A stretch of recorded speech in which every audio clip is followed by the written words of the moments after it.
Halo Sobat Tempo, Anda menyaksikan Bicara Perkara, sebuah dialog yang menyajikan fakta dan analisis hukum. Pemirsa, Ikatan Alumni Lembaga Ketahanan Nasional pada bulan Agustus lalu melaksanakan musyawarah nasional kelima. Namun dalam pelaksanaannya munas tersebut berlangsung panas dan deadlock hingga terpaksa ditunda tanpa batas waktu. Akibatnya sidang pemilihan ketua umum juga terpengaruh dan masa jabatan ketua umum sebelumnya diperpanjang hingga terpilih ketua umum IKA Lemhanas yang baru. Penundaan ini secara tidak langsung memperpanjang masa kepemimpinan ketua sebelumnya yang seharusnya sudah berakhir pada 5 Oktober 2025 lalu. Kebijakan ini lantas dipertanyakan sejumlah pihak apakah sah memperpanjang kepemimpinan yang sudah berakhir. Dan untuk mendiskusikannya sudah hadir di studio TV Tempo bersama saya kali ini. Yang pertama ada Bapak Pratama Persada, Ketua Sidang Munas 5 IKA Lemhanas. Halo Bapak, selamat malam, sehat? Selamat malam, sehat. Alhamdulillah, luar biasa. Terima kasih Pak sudah bergabung dalam dialog kali ini. Dan di sebelah kanan saya ada Ibu Ulan Nuhrawati, Ketua Steering Komite Munas 5 IKA Lemhanas. Ibu sehat kabarnya? Alhamdulillah, terima kasih, sehat walafiat. Luar biasa, baik. Nanti kita juga akan ada tersambung secara online atau daring begitu ya, satu narasumber yang nun jauh di sana tapi sudah dekat dengan kita. Kali ini ada Bapak Eka Putra Nazir, PLT Ketua DPD Lemhanas Provinsi Riau. Halo, selamat sore Bapak Eka. Apa kabar? Selamat sore Mbak, Alhamdulillah kabar baik. Selamat sore buat Terima kasih semuanya. Pak sudah bergabung secara online mengusahakan dari sana. Dan kita akan berbincang seputar apa yang terjadi kemudian di kemarin ya proses ketika Munas.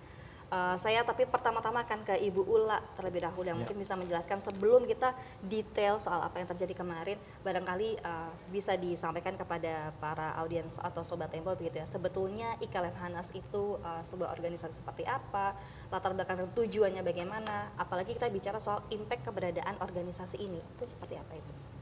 Baik, terima kasih. Jadi Ikatan Alumni Lemhanas ini adalah satu-satunya wadah bagi seluruh alumni yang dihasilkan oleh Lembaga Ketahanan Nasional. Jadi alumni ini berhimpun pada saat di pembekalan yang kita tahu ada yang masa waktunya 4,5 bulan, ada yang 8 bulan, dan ada yang singkat sekali yang memang deputinya juga berbeda, yaitu deputi tentang pemantapan nilai-nilai kebangsaan. Alumninya namanya Taplai gitu. Nah, ini bertujuan adalah setiap alumni Lemhanas diharapkan pada saat nanti selesai kursus itu akan berkiprah di tengah-tengah masyarakat menjadi pemimpin yang mengayomi, memahami, dan bisa berperilaku sebagaimana layaknya pemimpin di Negara Kesatuan Republik Indonesia. Disitulah ditempah.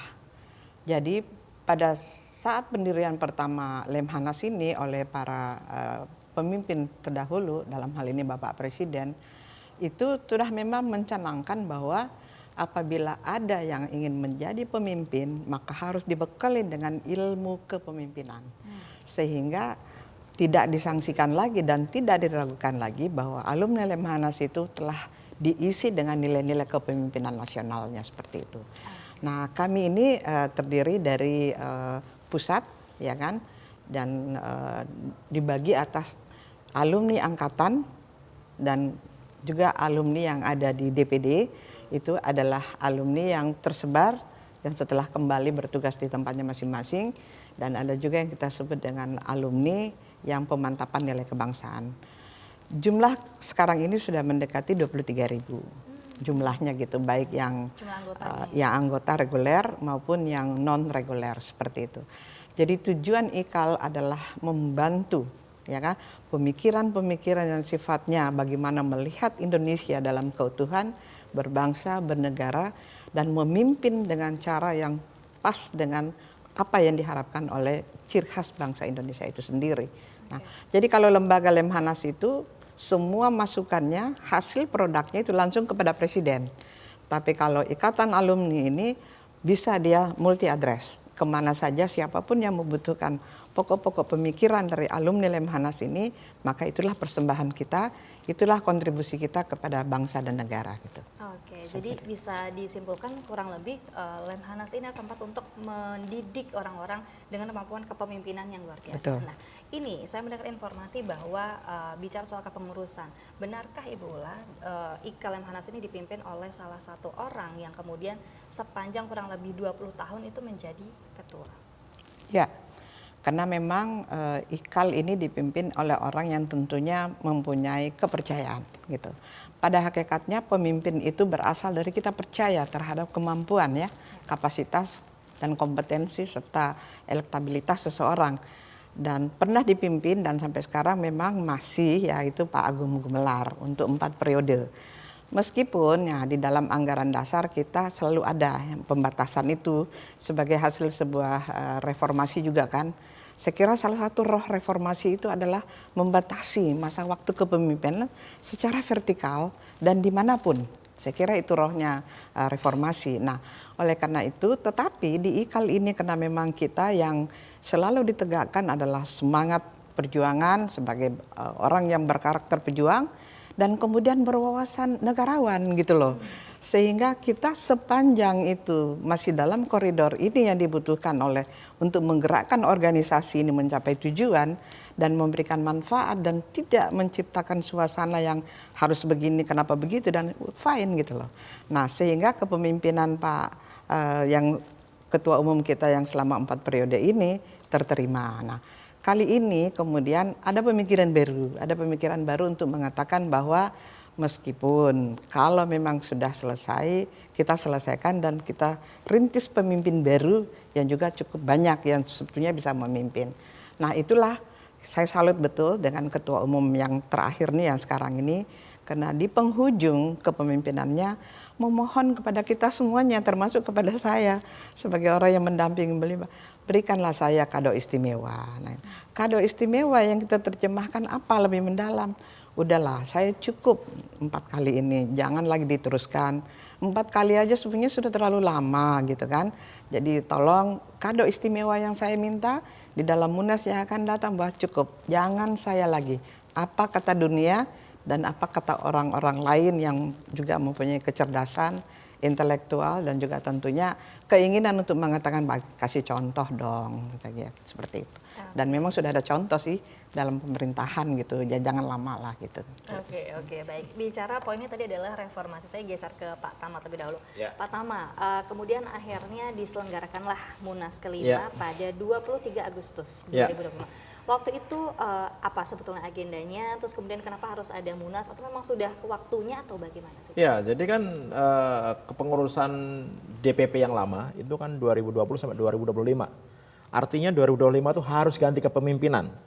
Ya kan? Nah, tadi Kak Ula menyatakan bahwa ini udah 4 kali gitu. Memang dalam ADART ini pasal 12 itu ayat 5 diatur masa bakti ketua umum, ketua provinsi, ketua angkatan, ketua perwakilan itu adalah 5 tahun dan hanya bisa dipilih 1 kali periode berikutnya. Artinya ya sudah 2 kali maksimal gitu. Nah, kan ini mau ganti nih.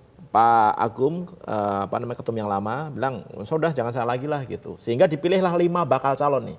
5 bakal calon ini dikirimkan ke semua DPD, ya kan, untuk dipilih satu calon gitu yang nanti akan dikonsentrasikan di Munas gitu. Untuk memilih calon gitu, bakal calon, untuk memilih bakal calon. Jadi 5 orang ini bakal calonnya siapa nih gitu, ya kan. Nah, di dalam surat edaran itu, ini bikin gara-gara nih. Di dalam surat edaran itu ada poin yang menyatakan bahwa harus ada surat keterangan gitu. Calon ketua umum itu bersedia untuk dicalonkan dan mencalonkan diri.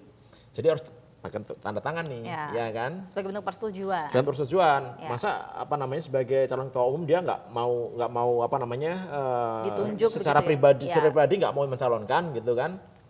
Nah, ternyata itu ada yang nggak mau tanda tangan.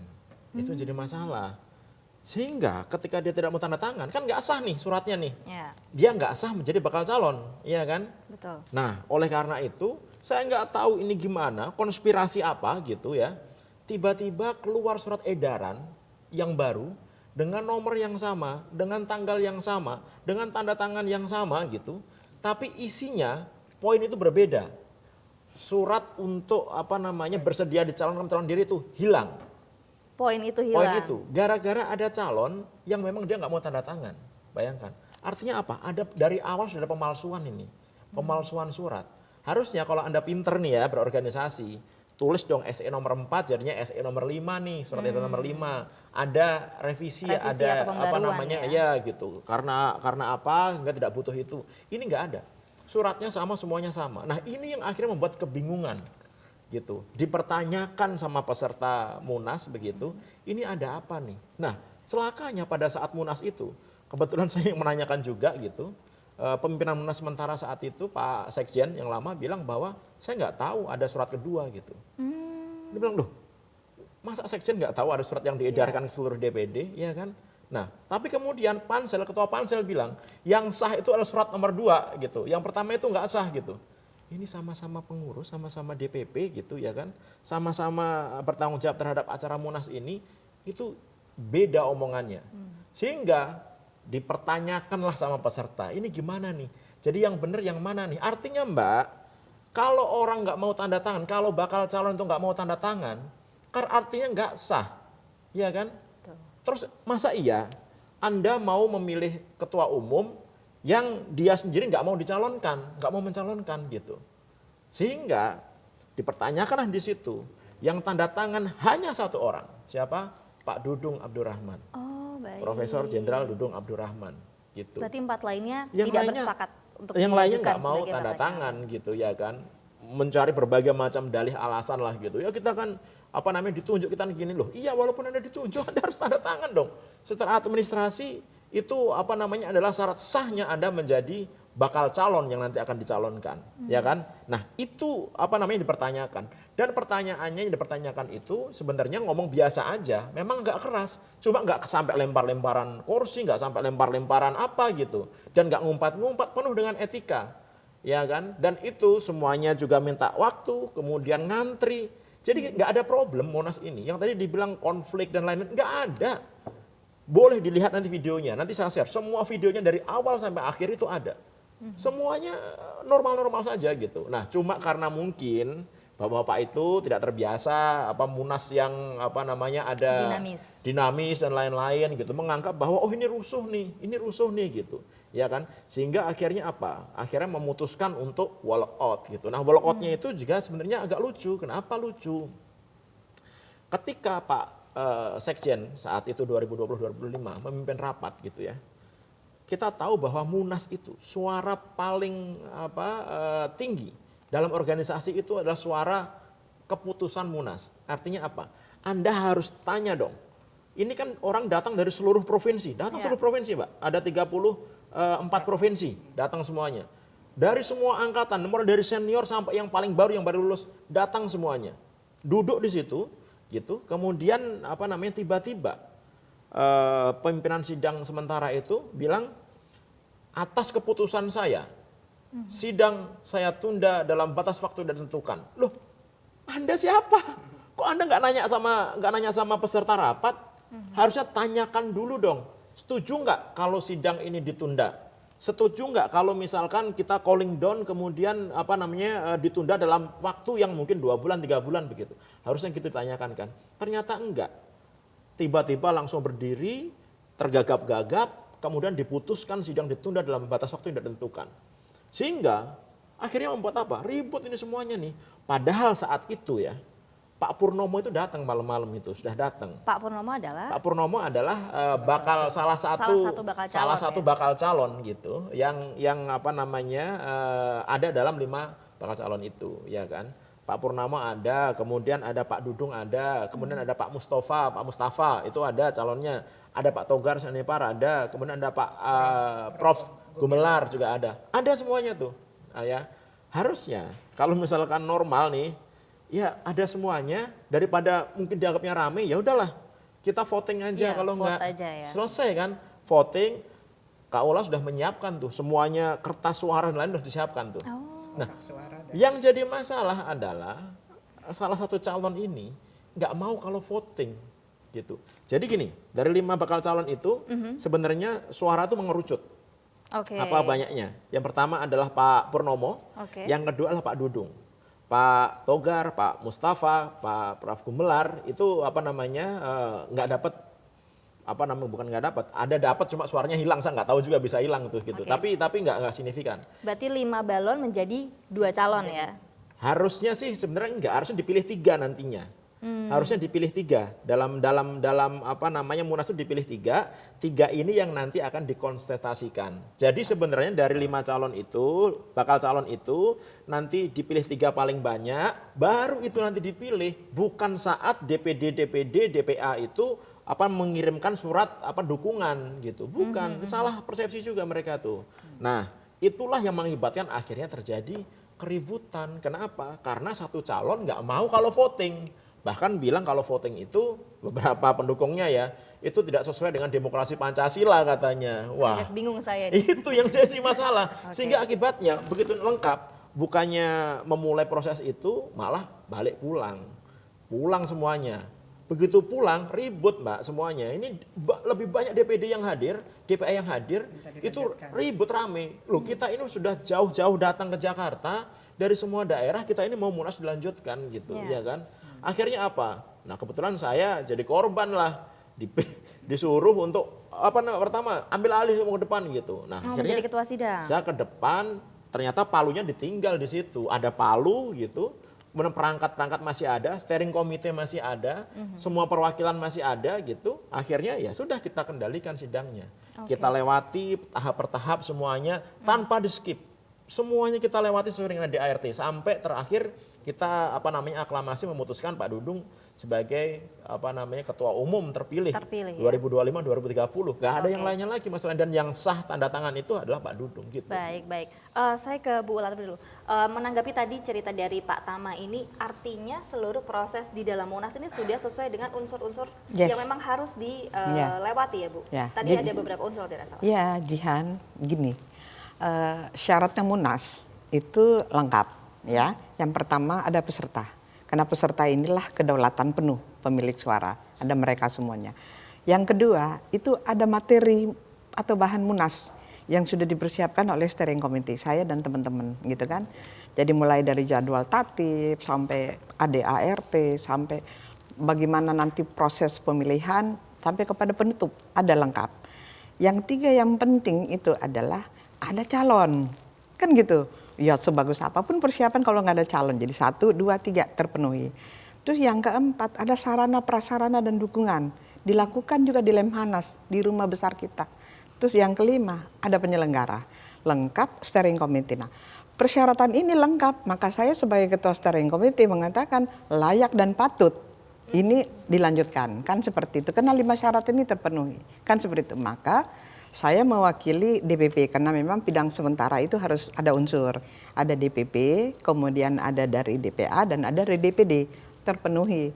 Sesudah itu kemudian kita bahas selanjutnya adalah sampai tata tertib Lingkas. Yang paling penting karena tugas sementara itu adalah sampai dengan pembahasan laporan pertanggungjawaban ketua umum. Itu ditayangkan satu persatu, ditayangkan dengan bagus, dengan baik, tertib. Bahkan waktu dipertanyakan ada masukan, ada refleksi gitu loh, ada respons gitu loh. Sehingga demikian pada saat dipertanyakan apakah laporan pertanggungjawaban periode 2004-2025 dapat kita terima, diterima petok. Berikutnya dibacalah surat keputusan nomor 4 itu bahwa dinyatakan demosioner. LPJ langsung demosioner. Jadi kepemimpinan yang lama itu dalam hal kebijakan dan seluruh peranata berorganisasi demosioner. Sambil menunggu nanti siapa yang terpilih. Nah, berikutnya bahwa kemudian kita masuk kepada pimpinan sidang. Pimpinan sidang itu terpenuhi juga semua unsur, ada dari daerah dan seterusnya seperti itu. Dan terpilihlah beliau menjadi ketua sidang dan saya diminta lagi untuk jadi sekretaris dan profesor siapa itu ikut di dalamnya. Membahas anggaran dasar, anggaran rumah tangga. Ini selesai dan semuanya. Yang paling bagus adalah bahwa pada saat masuk ke pleno 5 yaitu pemilihan. Tata cara pemilihan dibacakan. Harus ada kesediaan untuk mau menjadi. Jadi baik tertulis maupun speech, declare itu dilakukan oleh satu calon karena tidak ada yang lain. Oke. Nah, terus yang kedua, ada penyampaian visi misi dilakukan juga sempurna dan kita semua paham betul visi ke depannya. Terus yang kelima, karena tidak ada calon lain, maka tidak ada lagi yang namanya pemilihan. Kotak suara dengan surat suara diulung selesai. Aklamasi, keluarlah nama Profesor Dudung Abdul Rahman. Jadi bukan seorang jenderal. rekayasa, Bukan rekayasa. bukan akal-akalan gitu, bukan iya. formalitas doang, Iya, bukan. proses Proses. dan sesudah itu kemudian ada lagi pidato penerimaan. Dia menerima, berterima kasih dan seterusnya dan akan melanjutkan apa yang lalu sudah bagus dan akan tetap menghimpun seluruh komponen ya kan dari alumni yang ada dimanapun akan bersama-sama bergabung melanjutkan. Nah, yang paling puncak adalah palu sidang sebagaimana tradisi diserahkan kepada ketua umum terpilih, diterima oleh Pak Jenderal Dudung. Sesudah itu kirap apa namanya paskibraka menyampaikan pataka itu. Jadi apa yang kurang? Dan kita pulang salam-salaman, tidak euforia juga. Kita kan sudah menduga bahwa ini insya Allah gitu. Nah, di luar dugaan ternyata itu tadi yang disampaikan oleh Adinda Jihan. Ada yang puas, ada yang enggak. Oke, baik. Padahal Lanjut. tadi sesuai unsur sudah lengkap, sesuai persyaratan semua juga sudah Betul. dilalui, artinya secara legitimasi itu bisa dipertanggungjawabkan. Betul, dan semua sesuai dengan aturan ADART. Nggak ada yang kita langgar sedikit pun. Gitu. Jadi harusnya memang ini sah. Gitu. Syarat sahnya Munas itu sudah dipenuhi semuanya, wajihan gitu. Yang jadi masalah adalah sebenarnya ya, kalau misalkan kita mau nggak peduli gitu ya, ya udah kita jalanin aja gitu. Udah kita kukuhkan sendiri aja gitu. Tapi kan yang jadi masalah ini Pak Jenderal Dudung ini masih menghormati seniornya. Ya kan, beliau masih mengharapkan ada penyerahan kepemimpinan yang baik gitu. Ya, ideal Ada pembina IKA Lemhanas, Pak Gubernur bisa mengukuhkan dengan baik, ya kan, ada serah terima yang baik, kan maunya kayak gitu ya gitu. Nah, yang jadi masalah ternyata ditunda-tunda ini, ditunda-tunda gitu, yang akhirnya membuat gerah nih semuanya nih. Alumni ini gerah semuanya gitu. Ini jadi sebenarnya gimana nih gitu. Kalau emang sudah sah, ya udah segera dilantik saja gitu. Kalaupun misalnya nggak mengakui, gimana solusinya? Kan harusnya kayak gitu ya. Dia. Artinya kan apa? Ayo kita selesaikan bareng-bareng gitu. Pak Gubernur Lemhanas sebagai pembina harusnya menyelesaikan dong. Panggil semua pihak. Kemudian bagaimana ini? Tindak lanjutnya bagaimana? Apa yang harus kita lakukan? Bagaimana islahnya gitu ya. Kan harusnya kayak gitu. Kalau pimpinan yang baik, berani ngambil keputusan. Nah ini kan nggak semuanya diambangkan semuanya gitu. Yang ujung-ujungnya adalah ternyata ya memang Buahnya jelek nih. mau supaya ada kelanjutan kepemimpinan lagi gitu. Ada satu saya mungkin perlu tambahkan memperkuat. Singkat dulu Ibu sebelum kita nanti ke Pak Eka. Iya. Jadi Pak Dudung itu sebetulnya mau masuk berkontestasi karena diajak, diundang dan diminta oleh Pak Agung Gumelar. Ya. Nah gitu, ini kuncinya. Jadi Pak Dudung menerima itu karena ya ketaatan bersenior dan mencintai sehingga siap jenderal kan gitu sama-sama. Nah kemudian pada saat kemudian terjadi seperti ini Pak Dudung kemudian sepertinya mau mengembalikan ke Pak Agung atau kemudian mempertanyakan dulu kepada kita teman-temannya semuanya nih kan yang sudah bekerja. Ya kita bilang jangan gitulah kan gitu kan. Nah itu yang terjadi. Jadi Pak Dudung menjadi calon Ketua Umum IKAL atas permintaan dan perintah Pak Agung Gumelar. Itu yang kami tahu. Baik. Kita jadi tahu ya, Iya. cerita atau latar belakang Iya, seperti iya, apa. iya, Oke, Bu Ula, Pak Tama kita ke Pak Eka putar terlebih dulu. Pak Eka barangkali bisa memberikan tanggapan. Pak tadi sebetulnya ceritanya sudah disampaikan oleh Pak Tama maupun Ibu Ula begitu ya. Kalau dari sudut pandang kawan-kawan di DPD melihat apa yang terjadi kemarin di Munas kelima itu seperti apa sih Pak? Baik, terima kasih Mbak Jihan. Pertama sekali saya ingin sampaikan bahwasanya para pengurus DPD dalam hal ini alumni Lemhanas yang berada di daerah itu sangat menginginkan organisasi ini kompak, solid, kemudian maju jaya bersama, membesarkan organisasi dan berkontribusi terhadap pembangunan nasional melalui sektor-sektor masing-masing alumni yang ada. Nah, sampai pada akhirnya ketika akan dilaksanakan Munas kelima tanggal 23 Agustus 2025 di Jakarta yang akan dilaksanakan secara offline, kami semua diundang untuk bisa hadir. Tentu saja ini sebuah kabar gembira dan kita akan kembali merayakan pesta demokrasi 5 tahunan. Namun yang menarik adalah sebelum kita hadir di Munas, kita diminta bersama-sama untuk memberikan satu vote, satu pilihan atas 5 nama bakal calon yang sudah dijaring oleh tim pansel atau tim sel yang dilaksanakan oleh DPP. Jadi DPP itu membentuk pansel, lalu mereka menjaring 5 nama. Nah, 5 nama itu mereka minta kepada seluruh DPD dan DPA, DPD itu di daerah, DPA itu adalah angkatan, untuk memilih satu dari 5 nama. Surat itu tertuang pada SE nomor 3 4 Juli 2025. Nah, surat itu yang kami lihat ada anehnya. Pertama, surat itu disampaikan kepada kita, di mana kita hanya memilih satu dari 5 nama. Bagi kami, memilih satu dari 5 nama itu cukup berat, Mbak. Kenapa? 5 nama itu belum tersosialisasi kepada kita yang ada di daerah-daerah dan ada di angkatan-angkatan. 5 nama yang disebutkan itu memiliki plus minus atau memiliki rekam jejak yang perlu kita pahami dan kita dalami. Nah, lalu kami mempertanyakan secara informal, ternyata 5 sudah merupakan hasil penilaian yang mendalam dari tim pansel. Baik, tapi kami mempertanyakan secara informal, bagaimana kalau 5 nama dipilih satu nama? Berarti kan kita sudah memilih daerah masing-masing. Oke, nah, ketika kami diminta untuk memilih satu nama, akhirnya DPD Riau itu bersepakat menyurati Pak Gubernur Levanas agar surat kami nomor 16 tanggal 16 Juli 2025 kepada Pak Gubernur mengingatkan bahwasanya memilih satu dari 5 nama itu berpotensi kisruh Pak Agung, Pak Ketum. Kenapa? Karena sama dengan memilih sudah masuk Munas, sebelum Munas kita harusnya idealnya bukan 5, bukan 1, tapi lebih dari 1, bisa 2, bisa 3. Sehingga nanti pada waktu Munas sudah muncul bakal calon, di mana nanti kita akan memilih setelah melihat mereka memaparkan visi misi dan kita menilai rekam jejak mereka. Nah, surat itu diterima oleh Pak Agung. Menariknya, beberapa hari setelah surat itu sampai, Pak Agung melalui salah satu wakil ketua menelpon kami dan menyatakan bahwasanya sudah, Dek, terima saja karena itu keputusan Munas, jadi kita ikuti saja. Kami tetap mengingatkan, Bapak, kalau ini dilanjutkan, ini bisa berpotensi kisruh karena masing-masing kita pada akhirnya disuruh memilih satu dari 5 nama itu.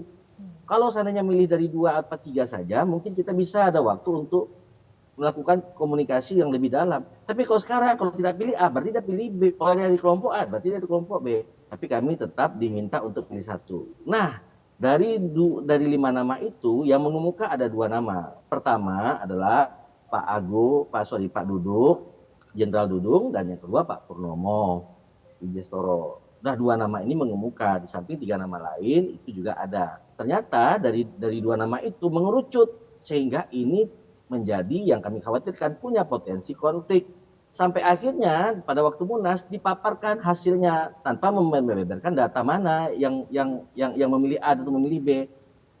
Dan hasilnya secara kuantitas Pak Purnomo disebutkan tertinggi lebih baik, sedikit tertinggi daripada Pak Dudung. Oke, tidak ada masalah. Tapi kita bertanya-tanya apakah betul datanya, karena nggak menyebutkan. Jangan-jangan ada pertama DPD atau DPA yang mengirim 2 surat atau mungkin data itu tidak valid.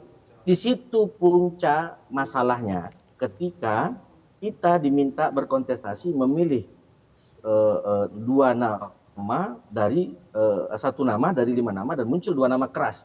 Dan ini terus sampai kepada proses. Sampai akhirnya disebutkan oleh Pak Pratama tadi muncul surat edaran di mana salah satu persyaratan dalam bakal calon itu ada salah seorang tanda tangan yang mesti dibubuhkan sebagai tanda kesiapan. Tapi di sini saya sebut nama aja, Pak Purnomo itu tidak menandatangani surat apapun sehingga dipertanyakan oleh kelompok Pak Dudung. Kalau memang kita mau menggunakan aturan ya harusnya dua-duanya orang tanda tangan. Tapi ternyata ada surat edaran berikutnya yang membatalkan surat edaran pertama. tapi tanggalnya sama, nomornya sama. Nah, ini yang tak terselesaikan oleh di awal-awal Munas itu. Nah, yang kedua, saya ingin menyampaikan bahwa Munas ini dari awal ketika dibuka sudah sah dan sudah korum. Ya, apa tandanya ketika tahap 1 sudah dimulai pembahasan tata tertib. Ya, dipimpin oleh pimpinan sementara dari SC dan unsur DPP. Nah, Bu Ula ini salah satu unsur pimpinan sidang dari SC. Beliau adalah ketua SC. Nah, pimpinan sidang pada waktu itu tuh Pak Sekjen mungkin dari unsur DPP. Ya, mereka memimpin sidang. Nah, memimpin sidang membaca tata tertib. Ketika membaca tertib, terjadi problematik yang cukup tinggi. Mestinya setiap problematik yang tinggi itu diselesaikan dengan voting karena kita semua sudah hadir di sana dan sudah quorum. Sampai pada titik yang paling krusial adalah ketika kekisruhan tanda kutip ya, bukan kekisruhan fisik tetapi kekisruhan berbeda pendapat itu tidak diselesaikan secara demokratis, tidak disesuaikan secara organisasi, maka muncul keputusan langsung menyatakan sidang ditunda tanpa mempertanyakan ini kepada kita sebagai peserta sidang. Kami tentu saja mempersoalkan ini. Kenapa? Tapi ketika sudah ditutup dan mereka keluar, kita anggap mereka ini bukan deadlock, bukan ditunda, tetapi walk out dari sidang. Baik, kita sudah dapat poinnya Pak Eka. Pak Eka, tapi kalau kami bertanya, sebetulnya sudut pandang kawan-kawan DPD melihat bagaimana tadi yang dijelaskan oleh Ibu Ula maupun Pak Tama secara proses sudah sesuai dengan aturannya, kemudian unsur-unsur lengkap dan segala macam. Pak Eka melihatnya bagaimana? Apakah sepakat dengan itu bahwa ini kemarin sudah legitimasinya sudah cukup kuat untuk menetapkan pimpinannya bahwa itu adalah Pak Dudung? Ya, pada posisi hasil Munas kemarin, Pak Dudung itu sudah melewati proses tahapan Munas yang sah. Ya, yang jadi persoalan adalah sekarang terbelahnya para pandangan atau pandangan atau pendapat dari para anggota peserta Lemhanas, peserta sidang lainnya, karena pada waktu itu terbelah dua. Nah, yang menariknya adalah di kelompok, saya mohon izin ya, saya menyebut merek saja, di kelompok Pak Purnomo dengan munculnya surat edaran Pak Agung yang menyatakan beliau masih menjabat sebagai ketua Lemhanas ya, yang berdasarkan yang kami dapat informasi baru dengar-dengar aja, belum ada tertulis atas perintah presiden. Ini kami mempertanyakan ya, dua kelompok ini mempertanyakan kepada Pak Dudung. Di kelompok kita, saya menyebutkannya kita karena kita sudah terbelah, dan di kelompoknya Pak Purnomo juga mempertanyakan sikap Pak Agung apakah itu sah atau tidak sah. Nah, surat kami tanggal kemarin sudah menyurati Pak Agung meminta mengklarifikasi, tapi ternyata tidak diklarifikasi. Surat kita yang kedua ya, pasca surat edaran itu keluar, dan sekarang kita memang menyatakan bahwasanya Pak Agung memiliki keabsahan yang tidak kuat atau bahkan tidak absah untuk menjadi Gubernur Lemhanas karena sudah demisioner pada waktu sidang dan sudah selesai pada waktu habis masa jabatannya 5 Oktober lalu. Oke, terima kasih Pak Eka Putra. Saya izin geser ke Pak Tama terlebih dahulu. Pak, ini ada poin yang menarik disampaikan oleh Pak Eka tadi. Ada surat perintah presiden. Itu bagaimana? Bagaimana kita bisa mengukur bahwa itu benar dan bisa dibuktikan? Ya gini, jadi secara legalitas organisasi, sebenarnya di organisasi itu hanya ada Munas, ya, untuk penggantian kepemimpinan IKA Lemhanas ini hanya ada Munas, kemudian ada Munaslup, kemudian satu lagi ada Munas khusus, musyawarah khusus, gitu, Muskus, ya kan.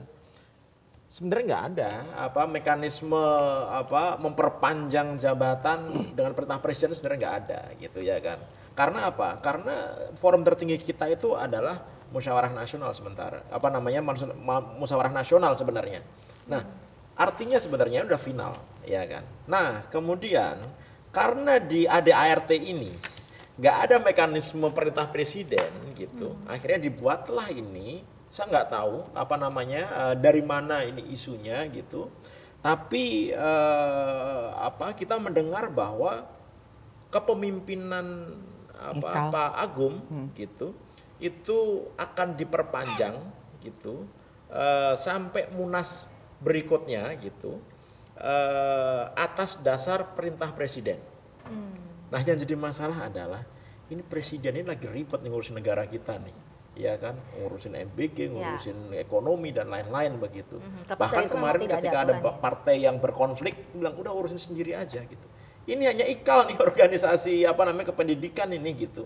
Meskipun Ya. secara pertanggungjawaban memang langsung ke presiden ya. Kenapa? Lemhanasnya. Oh enggak, kita ke Gubernur Lemhanas gitu, Oh, sebagai baik. pembina sebenarnya gitu ya kan. Nah, sebenarnya begini, kalau memang itu perintah presiden langsung gitu, dengan dibuktikan misalkan ada surat presiden ya kan, kemudian ada perintah presiden gitu ya, walaupun ikal ini sebenarnya nggak dalam struktural itu nggak ada gitu, itu kita mungkin akan oke lah ya sudah presiden perintah gitu.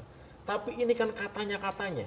Oh, tidak pernah lihat Pak buktinya. Katanya itu kita nggak pernah lihat suratnya yang Bukti mana, fisiknya? bukti fisiknya mana gitu. Ada berbagai macam suara. Yang pertama adalah katanya Pak Agung diminta untuk melanjutkan kepemimpinan, tapi ada suara lagi yang bilang bahwa udahlah lanjutkan dah yang muda lah gitu. Sama-sama dari presiden gitu. Cuma kita sama-sama juga nggak tahu ini mana buktinya, ini barangnya mana nih, perintah presiden itu mana nih gitu ya kan. Nah ini mungkin nanti kalau Pak Presiden melihat ini ada Pak Presiden dan orang-orang beliau melihat gitu, mungkin bisa dipertanyakan juga apakah Pak Presiden benar memerintahkan ketua umum yang lama itu untuk memperpanjang masa kepemimpinan di IKAL gitu, atau sebenarnya nggak ada gitu ya kan. Nah ini kan jadi ambigu karena kalau kita berorganisasi kita kan taat organisasi, semua organisasi itu pasti punya dasar hukum yaitu ADART-nya. Di ADART nggak ada mekanisme otomatis diperpanjang, itu nggak ada Mbak Jihan gitu. Sehingga dengan dalih yang kita tidak bisa memverifikasi, kan kita nggak mungkin nanya Pak Presiden bener nggak presiden memerintahkan ketua umum yang lama untuk diperpanjang, kan nggak mungkin kita kan hanya bisa mendengar gitu ya kan.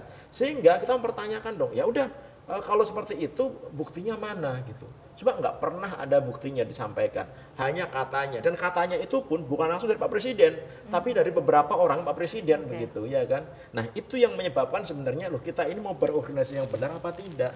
Kita sudah punya aturan kalau kita mau benar ya ikutin aturan ini. Ada munas lup, ada munas khusus. Nah masalahnya munas lup atau munas musyawarah khusus itu terjadi kalau misalkan ada masalah besar, misalnya force major, ada bencana alam gitu, yang organisasi ini hancur gitu. Ini kan nggak ada, semuanya udah normal. Munas dilaksanakan dengan normal, quorum kita hitung dengan normal. Jangan dikira pada saat pemilihan Pak Dudung itu, pada saat kita mau melakukan aklamasi, kita melakukan absensi ulang. Kita absensi ulang, kemudian ketika kita lihat ini belum quorum nih, kita tunda sidangnya. Karena ada mekanisme di ADART untuk menunda sidang. Sampai setelah kita tunda beberapa kali, kemudian baru kita putuskan, oke, berarti semuanya sudah quorum ya. Karena di sini diatur nih bahwa setelah 2 kali penundaan, sidang ini bisa sah dengan berapapun jumlah pesertanya gitu. Itu kita lakukan gitu ya kan. Taat aturan. Nah, ini yang nggak taat aturan siapa? Karena kalau kita lihat saat ini, sebenarnya saya agak kasihan. Pak Agung itu orang baik gitu. Beliau negarawan sejati gitu ya kan. Dan beliau berkali-kali ngomong bahwa sebenarnya saya tuh nggak mau melanjutkan lagi. Udahlah waktunya pemimpin yang baru lah gitu. Tapi mungkin karena orang-orang di sekelilingnya itu ngojok-ngojokin gitu ya kan, supaya udahlah Bapak aja lah, ini konflik dan lain-lain begitu. Sehingga akhirnya beliau memutuskan ya sudahlah, mungkin banyak yang mau saya jadi pemimpin lagi gitu. Yang jadi masalah adalah ini kan sudah kebagi menjadi 2 kelompok besar nih Pak. Kelompoknya Pak Dudung sama kelompoknya Pak Purnomo. Kelompoknya Pak Dudung itu sudah pasti menganggap bahwa Munas ini sah. Pak Dudung harus disahkan. Kita tidak mengakui ketua umum yang lama itu masih memimpin karena sudah kita nyatakan demisioner ya kan. Separuh nih. Nah, yang separuh lagi kemarin habis rapat di Hotel Borobudur. Juga menyatakan di media banyak, saya baca di media banyak bahwa mereka itu tidak mengakui kepemimpinan Pak Agung. Artinya apa? Ini setengah dari kita nggak mengakui, setengah dari mereka nggak mengakui, artinya semua DPD, semua DPA, artinya nggak mengakui kepemimpinan DPP yang lama. Terus kalau mau memimpin lagi rakyatnya siapa? Tidak ada yang bersepakat. Kan itu yang jadi masalah. Kalau saya kalau emang masih menjadi negarawan sejati gitu, ini masih belum terlambat sebenarnya gitu, bahwa ayo gitu, ini munasnya sudah selesai gitu, buka pikiran, jernihkan pikiran, akui hasil munas karena ini sah sesuai dengan aturan ADART yang ada gitu. Kemudian bareng-bareng lagi rekonsiliasi gitu. Beliau juga masih bisa masuk di kepengurusan IKAL gitu ya, sebagai dewan, entah dewan pengawas atau apapun gitu. Kemudian pihaknya Pak PY juga, karena Pak PY pun sebenarnya beliau juga sudah ketemu sama Pak Dudung. Sudah ketemu Pak Dudung, kemudian membicarakan bahwa ya sudahlah, kita serahkan ke Pak Agung saja kepemimpinan itu. Artinya beliau juga sudah males sebenarnya gitu ya kan. Nah, artinya ini tinggal Pak Dudung nih gitu. Nah, nanti pendukungnya Pak PY atau Pak PY sekalipun gabung aja jadi satu. Apa susahnya sih? Gabung jadi satu, kita mengakui kepemimpinan yang sah, kita jalankan organisasi dengan baik, simpel sebenarnya. Cuma ketika orang merasa bahwa ini kursi ini panas harus diperebutkan gitu, tanpa ada niat yang baik supaya organisasi ini bisa berjalan dengan benar, itu jadi masalah. Sebenarnya malu Mbak kita ngomong kayak gini, kita lulusan Lemhanas, sekolahnya pemimpin negara, pemimpin nasional gitu. Ternyata masih kayak gini juga gitu. Oke, baik. Dari DPP barangkali sering komite tanggapannya seperti apa supaya nanti bisa tadi mencari solusi dan kita maju ke depan begitu. Ya, memang pada tanggal 12 November masih ada surat resmi ditandatangani Pak Agung dengan Sekjen Pak Daryatmo mengundang surat edaran itu memberitahu kepada DPP seluruhnya untuk tetap tenang menjalankan roda organisasi seperti biasa. Terus yang kedua bahwa kita akan mempersiapkan munas yang lebih baik. Terus ada 3 butir kalau tidak salah. Itu pun sebetulnya dipertanyakan oleh teman-teman yang sadar hukum dan mengerti tata tertib organisasi itu legalitasnya apa gitu. Tapi kita udahlah, karena ini kita harus berjiwa besar dan negarawan, it's okay. Nggak oke Kak, karena dasarnya udah selesai ini sebenarnya. Nah, maksud saya pada waktu teman-teman sudah mulai ada yang pro, ada yang kontra, saya pikir ya udah nggak masalah, karena toh itu orang yang cerdas yang ada di Dewan Pimpinan Daerah pasti akan mengatakan ini apa-apaan. Baik yang ada di DPA juga angkatan ini apa-apaan. Tapi kembali lagi saya setuju bahwa kita kasihan Pak Agung. Dia sudah menorehkan waktu, tenaga, pikiran, baik moral dan materialnya untuk 20 tahun loh. Jangan sampai di penghujung beliau ini hanya kena persoalan yang sepele ini. Kesian ya. Jadi kami ini semua menjaga Pak Agung, nama baik Pak Agung selama ini gitu. Tetapi dengan catatan tentunya kembalikan ke hitoh gitu. Nah, saya sih secara pribadi berharap ya mudah-mudahan Pak Agung, karena memang bola ini ada nama Pak Agung. Ada Pak Agung karena semua sudah mengatakan, Pak Purnomo juga ke Pak Purnomo untuk yuk kita ke Pak Agung. Pak Gubernur pun mengatakan bola sama Pak Agung karena dia semuanya dan semuanya. Tapi Pak Agung ini, nah ini dia kelabunya di situ, kelabu menurut saya. Seakan-akan dia bilang, saya nggak mau lagi, tapi membuka pintu, kalau memang masih bisa, ya saya masih mau juga, kan gitu. Nah ini yang menjadi persoalan, sehingga teman-teman sekarang ini, kalau saya mengatakan, semoga ada wahyu, apa sih namanya itu? Ada wangsit, hidayah, betul, Dinda Jihan, ada. Kemudian bertemulah bertiga ini kan. Siapa yang merasa seperti itu untuk kemudian Pak Gubernur di sini mempunyai peran penting sebagai pembina kan seperti. Meskipun dia dilema sebagai posisi pembantu presiden, yang dibela juga dua-duanya adalah penasehat presiden. Kemudian yang memilih juga ini adalah orang-orang alumni Lemhanas segala macam. Saya kira inilah uji nyali kepemimpinan. Nah, siapa yang punya nyali kan gitu.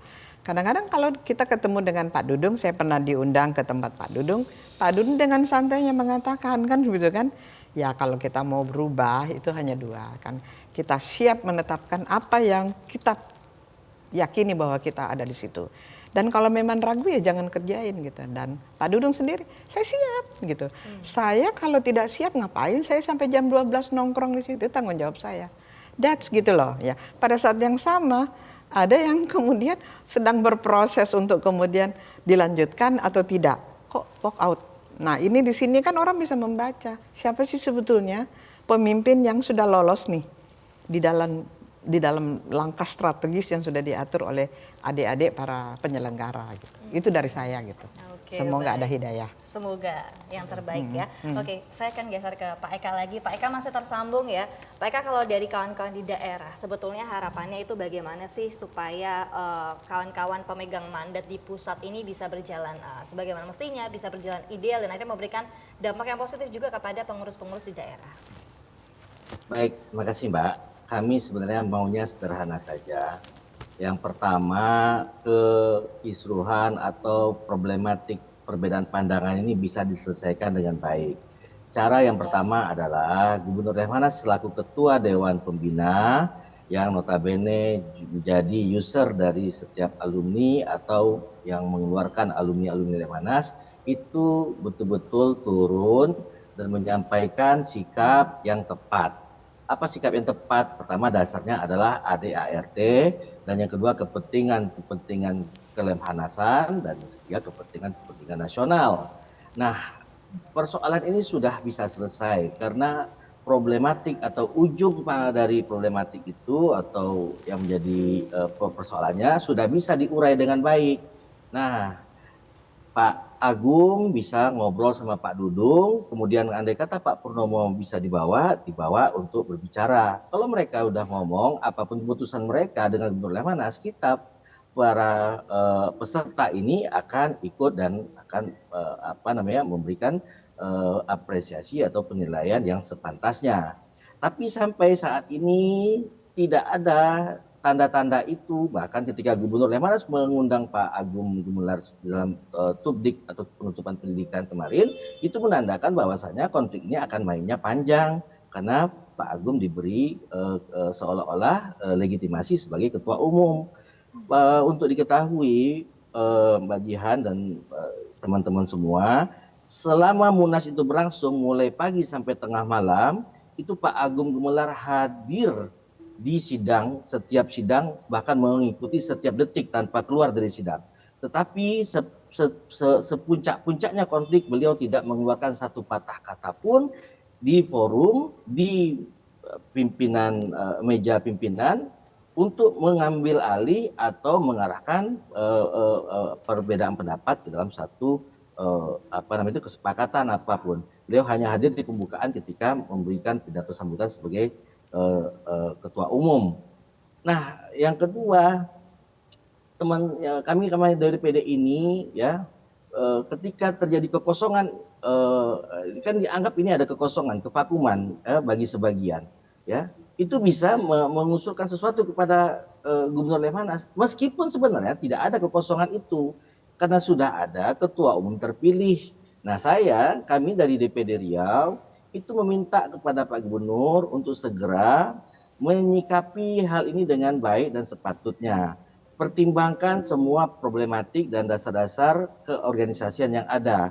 Ya, Pak Dudung yang terpilih misalkan dalam Munas itu bisa dilantik segera. Kalau memang terjadi perbedaan pandangan, maka bisa dilibatkan para pihak, bukan membiarkan Pak Agung dan teman-teman DPP melanjutkan keorganisasian. Ini akan berdampak serius terhadap organisasi. Bisa-bisa terjadi hal yang tidak kita inginkan dan merusak nama baik tidak hanya Pak Agung secara pribadi dan teman-teman DPP, tapi juga Lemhanas, organisasi secara umum. Nah, kemudian yang ketiga, tentu saja di daerah maupun di angkatan, kami tidak ingin ini segera berlarut-larut, ya. Bisa diambil satu benang merah atau istilahnya menarik tepung dalam rambut dalam tepung agar tidak berserak, maka lakukanlah tindakan-tindakan yang tepat. Kalau memang ternyata tidak, kami mendorong kepada Pak Dudung yang memang secara organisasi sah sebagai ketua umum terpilih untuk bersikap juga deklarasi dan nyatakan untuk kita melakukan pengukuhan, lakukan pendekatan-pendekatan pada para pihak. Kami sampai sekarang tidak menerima sepucuk surat pun tentang keabsahan atau tindak lanjut dari Pak Agung sebagai ketua umum kecuali surat edaran. Okay. Apakah dasarnya surat presiden? Tidak disertakan bahwasanya ada surat dari presiden yang meminta. Meskipun juga itu bisa dipertanyakan karena tidak ada dalam aturan organisasi kecuali Munas sebagai organisasi pengambilan keputusan tertinggi. Kira-kira itu Mbak Jihan Terima dan kasih Pak Eka. teman-teman Saya semua. akan minta tanggapan dari Ibu Ula terlebih dahulu. Ini tadi ada suara dari kawan-kawan di daerah begitu ya. Kalau bisa langsung ambil sikap, Pak Dudung bisa declare, dilantik dan sebagainya dari SC. Bagaimana menurut Ibu? Saya kira tidak ada satupun pesta yang tidak berakhir, dan tidak ada munas kongres pun yang kalau memang itu pasti ada residu, ya kan gitu. Nah, munas kelima ini pasti ada residu, pasti akan ada efek samping, misalnya seperti itu. Maka yang minimal residu dan yang minimal efek negatifnya adalah segera kita menyikapi, deklarasikan, ya kan, karena sudah melalui prosedur dan kita juga sudah berkonsultasi dengan beberapa pengamat dengan hal yang sama. Ya, ahli hukum sudah mengatakan ini yang minimum daripada menimbulkan risiko yang melibatkan nama-nama baik, nama-nama terhormat yang sebetulnya negarawan itu. Maka deklarasikan segera Pak Dudung. Kita mengundang dan mengajak semua adik-adik, para ketua-ketua DPD, ketua-ketua angkatan untuk mari kita satukan persepsi, menyamakan bahwa yang benar kita akan katakan ini yang benar. Kalau toh masih ada kekurangan, kita kompak untuk mengatakan ke depan ini harus kita lakukan supaya tidak terulang dan menjadi benchmark. Jadi musyawarah nasional yang kelima ini akan menjadi benchmark, akan menjadi tolak ukur bagi semua organisasi apapun bahwa ternyata konfliknya sedemikian rupa melibatkan sekian banyak baik stakeholder maupun shareholder maupun yang terlibat di dalam struktur tata negara maupun yang tidak sebagai pengamat perjalanan sejarah Indonesia ada di sini. Oleh karena itu solusinya adalah take it dan kemudian kita declare dan kita terangkan kepada publik seluas-luasnya. Ini benarnya, kekurangannya ini, tolong bantu kami kekurangannya. Saya kira itu jalan keluar yang terbaik. Sepakat dengan itu Pak Tama? Ya, kalau menurut saya ini hal yang simpel sebenarnya kalau kita mau terbuka ya gitu ya. Dan kuncinya saat ini sebenarnya di Gubernur Lemhanas. Jadi Pak Gubernur Lemhanas itu jangan menempatkan diri sebagai outsider. Beliau itu adalah insider, beliau itulah pembina gitu. Tanggung jawab beliau gitu untuk membuat Ikal Lemhanas ini gitu menjadi bersatu dan menjadi keluarga yang baik lagi gitu. Artinya apa? Beliau harus berani ngambil keputusan, ya kan? Beliau harus mau mengumpulkan ini pihak-pihak yang berkonflik ini untuk dicari jalan keluar, ya kan? Nah, itu kan pimpinan tugasnya kayak gitu. Harus berani gitu, ya kan? Jangan malah lari dari kenyataan. Ini kan seolah-olah lari nih. Gitu, bahkan maaf ya gitu, saya berkali-kali nge-WA juga nggak ada balasan. Pembiaran. Kita menyampaikan laporan juga nggak ada balasan gitu. Nah, ini yang menurut saya sebagai pimpinan gitu, Pak Gubernur itu harus ambil sikap. Karena apa? Karena legalitas ini kan ujungnya nanti ke Pak Dirjen AHU kan, ke Kementerian Hukum gitu. Beliau kan juga masih menunggu ini sebenarnya gimana nih gitu ya kan. Oleh karena itu jalan yang paling cepat saat ini Pak Gubernur segera panggil itu Pak Dudung, segera panggil itu Pak Purnomo, segera panggil itu Pak Agung, komunikasikan berempat aja, nggak usah ada yang lain gitu, ngomongin bagaimana kelanjutan dari Ikal Lemhanas ini gitu, dengan segala aturan yang sudah kita lalui saat ini. Kan sudah jelas sebenarnya. Pak Agung sudah 4 kali, harusnya udah nggak bisa memimpin lagi. Pak PY sudah menyerahkan kepemimpinannya kepada Pak Agung, artinya beliau juga sudah nggak berminat lagi menjadi ketua umum gitu. Ini yang sudah terpilih adalah Pak Dudung gitu. Artinya ya udah islah aja gitu. Bersatu lagi, kita atur lagi gitu, masuk ke organisasi, masuk ke pengurusan semuanya gitu. Kita jalankan lagi Ikal ini dengan baik. Itu cara yang paling simpel sebenarnya. Supaya tidak melemahkan kredibilitas Ikal Betul. Lemhanas. Betul. Saya kira memang itu karena kebetulan nih periode kita ini membawa tagline Ikal adalah katalisator keutuhan bangsa. Kan gitu. Ini tagline-nya Pak Agung dengan kepemimpinan Pak Agung dan kami semua mengatakan yes, kita udah bener nih kalau kita menjadi katalisator keutuhan bangsa. Nah, oleh karena tagline itulah maka sekecil apapun sebetulnya kalau ada konflik itu sebetulnya harus diselesaikan karena kita adalah karakter yang selalu menjadikan keutuhan bangsa itu secara utuh gitu. Nah, jadi kalau keluarannya pecahannya itu gimana utuhnya? Terus katalisator itu zat yang perlu dipertanyakan. Benda apa itu katalisator itu? Nah, oleh itulah menyebabkan kami yang senior nih, saya menempatkan diri sebagai senior dan Pratama adalah generasi yang akan datang yang melanjutkan kepemimpinan ini harus memang kita wariskan untuk nilai-nilai kebaikan itu, nilai-nilai namanya bagaimana kita bertingkah laku dan bagaimana saling memperkuat satu dengan yang lain dalam rangka keutuhan bangsa dan negara itu. Baik, yang terbaik saja untuk kawan-kawan di Lemhanas karena kita juga teman-teman muda barangkali bisa menjadikan Lemhanas ini salah satu contoh begitu ya untuk bagaimana sih bernegara, berorganisasi dan segala macamnya. Ya. Baik, dan itu tadi saja perbincangan saya dengan ketiga narasumber yang istimewa hari ini. Ada Bapak Pratama Persada, Ketua Sidang Munas 5 Lemhanas, kemudian Ibu Ula Nuhrawati, Ketua Steering Komite Munas 5 Lemhanas, kemudian yang tersambung secara daring juga ada Bapak Eka Putra Nazir, PLT Ketua DPD Lemhanas Provinsi Riau. Terima kasih ya Pak ya. Kemudian tentu saja kita akan berjumpa kembali di program yang sama Bicara Perkara di episode selanjutnya. Saksikan terus episode Bicara Perkara, jangan lewatkan fakta dan analisis hukum hanya di Bicara Perkara. Akhir kata saya Dewi Jihan mewakili kurang bertugas, pamit undur diri, kita jumpa di episode selanjutnya. Bye.